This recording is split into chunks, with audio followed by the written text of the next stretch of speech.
नमस्कार बच्चों।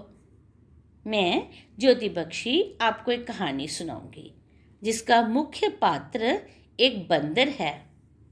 कहानी डोगरी भाषा में है और कहानीकार हैं डोगरी भाषा की सुप्रसिद्ध लेखिका श्रीमती सुदेश राज और कहानी का शीर्षक है शरारती टोलो अर्थात शरारती बंदर। कहानी इस प्रकार है। एक जंगल च शरारती टोलो रौंदा हा। उहदा कम्म हा अपने थमां निक्के पशु पंछियां गी तंग करना। केई बारी तो ओह् हद्द गै करी ओड़दा ते अपने शा भी बड्डे जानवरें गी तंग करी ओड़दा। ओह् कदें कुसै चिड़ी दा आलड़ा भन्नी ओड़दा, कदें खरगोश दे ञ्याणे गी मारदा। सारे पशु पंछी ओह्दे कशा तंग आई गेदे हे। ओह् करन ते केह् करन। टोलो दियां शरारतां दिन ब दिन बधदियां जा करदियां हां। ओह्दियां शरारतें थमां तंग आइयै सबने बेहियै सलाह कीती जे की नेईं अस शेर कोल जाचै। ओह् ते जंगल दा राजा ऐ, ओह् ते साढ़ी परेशानी जरूर समझग।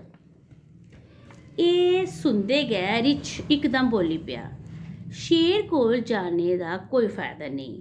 टोलो ने पैह्लें गै सारें कन्नै सांठ गांठ कीती दी ऐ। असें आपूं गै मिलियै टोलो गी सबक सखाना ऐ तां जे ओह् फ्ही कदें बी कुसै गी तंग करने दी कोशिश नेईं करे। ओह्दा एह् आखने उप्पर लुमड़ी ने पुच्छेआ, एह् सब किश होग कि'यां?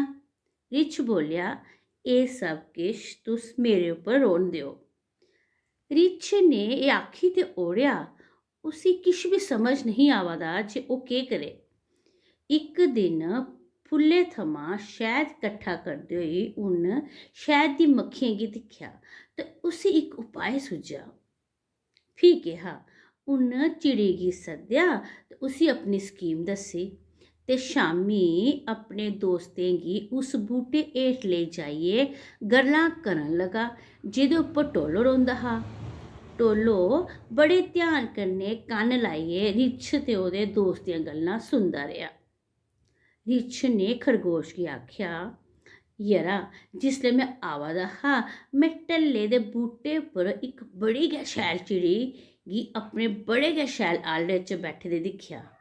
ओह् जिन्नी शैल आपूं ही उन्ना गै शैल ओह्दा आलड़ा हा। खरगोश झटपट बोली पेआ, असें गी बी दस्स, असें बी दिक्खना जिसदी तू इन्नी तरीफ करा दा ऐ। टोलो गी एह् गल्ल सुनियै बड़ा गै गुस्सा आया ते मना मन सोचन लगा, एह्दे थमां पैह्लें में दिक्खी औना किन्नी शैल चिड़ी ऐ ते किन्ना शैल ओह्दा आलड़ा ऐ।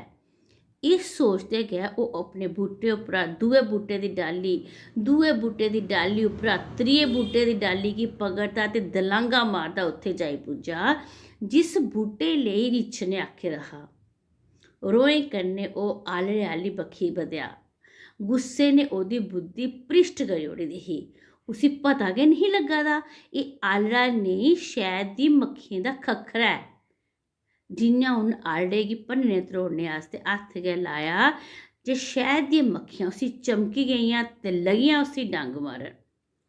टोलो गी समझ नहीं आई जे एह् होई केह् गेआ। ओह् ते चिड़ी दा आलड़ा भन्नने आस्तै आया हा, पर एह् कुत्थै शैद दी मक्खियें दे खक्खरे च हत्थ पाई ओड़ेआ। ओह् घाबरे दा उं'दे थमां पिच्छा छड़ाने लेई इक बूह्टे दी डाली थमां दुए बूह्टे दी डाली पर ते फ्ही त्रिये बूह्टे दी डाली गी आमदा खिट्टा मारन लगा, पर शैद दी मक्खियें ओह्दा पिच्छा नहीं छोड़ेआ। उ'नें उसी डंग मारी मारी अद्धमरा करी ओड़ेआ। ओह् बथेरा करलाया पर ओह्दी कुसै ने नहीं सुनी। खीर ओह् बेहोश होइयै भुञां डिग्गी पेआ। दूर खड़ोते दे पशु पैंछी तमाशा दिक्खा दे हे। जिसलै भुञां डिग्गेआ तां रिछ ने उसी चुक्केआ, ओह्दी दवा दारू कीती, ओह्दे ठीक होने तक्कर सबने ओह्दी बड़ी सेवा कीती।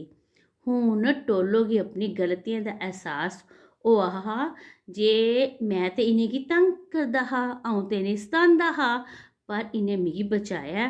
हून सभनें थमां अपनी करनी दी माफी मंगी, कन्न पकड़े जे हून ओह् कदें बी कुसै गी तंग नेईं करग।